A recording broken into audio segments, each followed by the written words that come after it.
When my son was playing on top of me, I suddenly felt something hard, pressed right against my body. I looked up and saw him staring at me, and his expression didn't look like a child's at all. I hurriedly pushed him away, but before I could ask what was going on, he was back to his usual innocent self again. That night, I changed into my pajamas to go to bed, and the door suddenly flew open. My son walked in and asked if he could sleep with me. I hesitated for a moment, but still agreed, and in the middle of the night, he suddenly opened his eyes, reached out his hand, and gently touched my face, like I was someone he loved. The next morning, he seemed to remember nothing at all, and happily came with me to the station to pick up his dad, our family looking as happy as ever. But on my birthday, when we hosted a party at home, I was busy entertaining guests, then slipped back to my husband to be close for a moment. When I turned around, I saw my son standing nearby.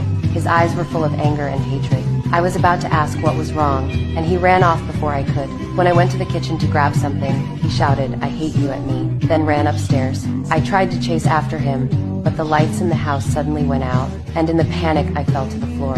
A few seconds later, the lights came back on, like someone was deliberately messing with me. The next morning, after dropping my husband off at work, I went to take a shower, totally unaware that my son was hiding outside the door watching me.